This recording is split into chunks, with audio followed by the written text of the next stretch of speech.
Hello hi students. मेरे channel में आपका एक बार फिर से स्वागत है। जैसा कि आपको मालूम ही है, मेरे चैनल का नाम है शिवा स्टडी ऑफिशियल और मेरा हैंडल @शिवदयाल सर 1567। दूसरा हैंडल है @शिवदयाल सर 2577। आप मेरे दोनों ही चैनल्स को अधिक से अधिक लाइक और सब्सक्राइब करें। मैं दोनों ही चैनल्स पर स्टडी से संबंधित मैटर ही देता हूँ। और जैसा कि आपको मालूम है, पिछले एपिसोड में मैंने आपको पोषण के बारे में समझाया था कि पोषण क्या है। उसमें मैंने आपको स्वपोषी पोषण, परपोषी पोषण, ये सब चीज़ें आपको समझाई थी। अब आज उसी क्रम में मैं आपको सजीव और निर्जीवों के बारे में, यानी इनमें क्या अंतर है, ये मैं आपको बताऊंगा कि सजीव कौन से होते हैं, निर्जीव कौन से होते हैं। तो मैंने यहाँ पर कुछ उनके गुण लिख लिए हैं, उनके आधार पर हमको बताना है कि कौन सा सजीव है और कौन सा निर्जीव है। तो इसमें हम देखते हैं सबसे पहले जीव द्रव्य। तो जीव द्रव्य क्या होता है, सजीवों में पाया जाता है। जीव द्रव्य सजीवों में पाया जाता है और जीव द्रव्य जो है निर्जीवों में नहीं पाया जाता है,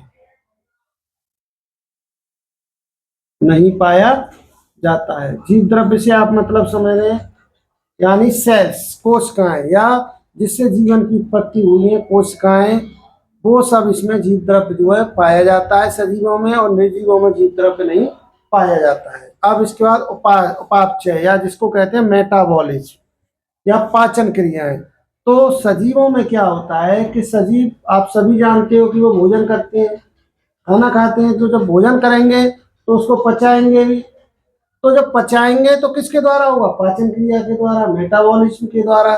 तो क्या करते हैं, सजीवों में उपापचय क्रिया जो है पाई जाती है। ठीक है ना, आप इतना नहीं लिख रहे हो पाई जाता है जाती है, आप लिखोगे सजीवों में जीव द्रव्य पाया जाता है, उपापचय पाया जाता है या पाई जाती है, और निर्जीवों में उपापचय नहीं पाया जाता है या पाई जाती है। वो कर लीजिए आप, पाई जाती है। अब इसके बाद है नंबर 3, पोषण। पोषण में हम आते हैं कि पोषण क्या है। पोषण का मतलब होता है अपने शरीर को चलाने के लिए या दैनिक क्रियाओं को चलाने के लिए जिस ऊर्जा की आवश्यकता होती है, वो ऊर्जा हमें पोषण से प्राप्त होती है। इसके बारे में कल मैंने आपको बताया भी था। यानी जो हम भोजन ग्रहण करते हैं, उस भोजन के पचने के पश्चात, पाचय के पश्चात, जो हमको विटामिन, कार्बोहाइड्रेट्स और ये सब ऊर्जा के रूप में मिलते हैं, वो ऊर्जा हमारा क्या है, पोषण है। तो पोषण क्या होता है, जब सजीव भोजन कर रहे हैं तो उनमें क्या होगा कि पोषण पाया जाता है, या पोषण होता है, पाया जाता है, पाया जाता है। और निर्जीवों में पोषण नहीं पाया जाता, नहीं पाया जाता है। यहाँ तक बात समझ गए, क्योंकि निर्जीव जब कुछ खाते पीते ही नहीं तो उसमें एनर्जी कहाँ से आएगी, उनमें यानी पोषण नहीं होता। अब इसके बाद है वृद्धि। वृद्धि क्या है, बढ़ना, ग्रोथ करना।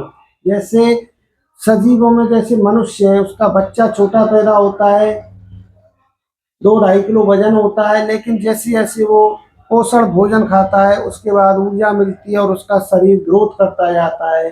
और जब वो 17-18 साल का होता है तो वो करीब 5 फुट से ऊपर, उसकी लंबाई 5 से 6 के बीच में हो जाती है, और उसके शरीर के लगभग सभी अंग विकसित हो जाते हैं। तो सजीवों में क्या होता है, वृद्धि होती है या पाई जाती है। तो हम लिख देंगे वृद्धि होती है। अब इसके बाद निर्जीवों में क्या होता है, वृद्धि नहीं होती, इनमें वृद्धि नहीं होती। जब कुछ खाते पीते ही नहीं है तो इनमें वृद्धि नहीं होती है। ये हो गया हमारा निर्जीव। अब इसके बाद है नेक्स्ट, गति। गति तो आप समझते हैं, गति का मतलब स्थान परिवर्तन करना। जब कोई वस्तु समय के सापेक्ष अवस्था परिवर्तन कर सकती है तो वो गति की अवस्था में कहलाती है, या वो स्थान परिवर्तन कर सकती है, गति में कहलाती है। तो यहाँ पर क्या है कि गति, जब सजीव है उनमें जीव द्रव्य पाया जाता है, पोषण पाया जाता है, सब गुण होते हैं, तो उनमें गति भी होगी। तो यानी क्या होगा, ये गति करते हैं। सजीव क्या है, गति करते हैं, एक से दूसरे स्थान पर पहुंच सकते हैं, और ये गति नहीं करती है। यानी ये गति नहीं करते। जैसे निर्जीवों में मेरा व्हाइट बोर्ड ही मान लीजिए, ये जहाँ पर है टंगा हुआ है, क्योंकि ये निर्जीव है। अगर सजीव होता है तो ये भी चल के कहीं दूसरी जगह जा सकता था। मैं सजीव हूँ, पढ़ाना होता है बोर्ड के पास आ जाता हूँ, जब नहीं पढ़ाना होता है तो छोड़ के अपने दूसरे कामों में लग जाता हूँ, तो मैं गति करता हूँ ना। चलो अब इसके बाद है श्वसन क्रिया। श्वसन क्या है? यानी जीवन को चलाने के लिए प्राणदायिनी जो वायु होती है, वायु को ग्रहण करने की जो प्रक्रिया है वो श्वसन कहलाती है। तो श्वसन क्रिया क्या है? हमारी सजीवों में पाई जाती है, क्योंकि सभी सजीव क्या करते हैं, अपने जीवन को चलाने के लिए ऑक्सीजन ग्रहण करते हैं। लेकिन इसका अपवाद है, जो पेड़ पौधे हैं वो क्या है, कार्बन डाइऑक्साइड ग्रहण करते हैं और ऑक्सीजन निकालते हैं। पेड़ पौधे भी हमारे सजीवों में आते हैं, क्योंकि कुछ क्वालिटियां उनमें सजीवों वाली पाई जाती है।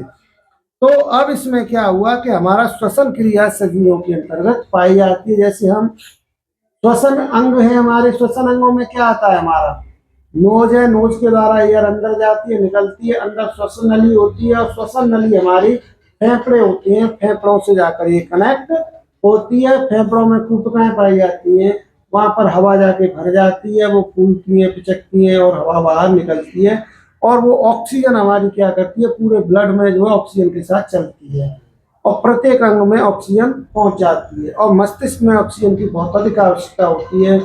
जब मस्तिष्क में ऑक्सीजन नहीं पहुंचती है तो जो मनुष्य है या सजीव है वो मृतक हो जाते हैं। तो इस तरीके से हमारा जो श्वसन है, श्वसन क्या है, वो सजीवों में पाया जाता है, या श्वसन क्रिया पाई जाती है। श्वसन क्रिया सजीवों में पाई जाती है, जबकि निर्जीवों में श्वसन क्रिया नहीं पाई जाती, नहीं पाई जाती है, नहीं पाई जाती है। अब इसके बाद है उत्सर्जन। उत्सर्जन में क्या होता है, अपशिष्ट पदार्थों को बाहर निकालने की जो क्रिया है उसको हम उत्सर्जन या एक्सर्शन कहते हैं। जैसे अपशिष्ट पदार्थ हमारे शरीर में जो भोजन करते हैं तो उसमें से कुछ अपशिष्ट पदार्थ भी निकलती है, और जो अपशिष्ट उत्सर्जन अंग कहलाते हैं जो इस काम को करते हैं, तो हमारे शरीर में या कई जो है उत्सर्जक अंग पाए जाते हैं। जैसे हमारी किडनियां हैं जो मेन होती हैं, वो खाना पचता है, उस खाने को पचने के बाद जैसे उसके अंदर जब किडनियों में जाता है तो उसकी छानती हैं, वो छनाई करती हैं, और छानने के बाद क्या होता है कि हाँ, तो इसी क्रम में देखिए अब जो है उत्सर्जन में क्या है कि हमारी जो किडनियां हैं वो पानी को छानने का काम करती हैं। पानी में से जो नाइट्रोजन युक्त पदार्थ होते हैं, अपशिष्ट पदार्थ होते हैं, उनको जो है नीचे कर देती है, वो मूत्र मार्ग के द्वारा या फिर जो है पसीने के द्वारा बाहर निकल जाते हैं, और हमारा जो आवश्यक पदार्थ होते हैं वो शरीर के अंदर रह जाते हैं। तो इनमें क्या है, शरीरों में उत्सर्जन क्रिया पाई जाती है या पाया जाता है, पाई जाती है। लेकिन इनमें जो है हमारा निर्जीवों में ये क्रिया नहीं पाई जाती, नहीं पाई जाती है।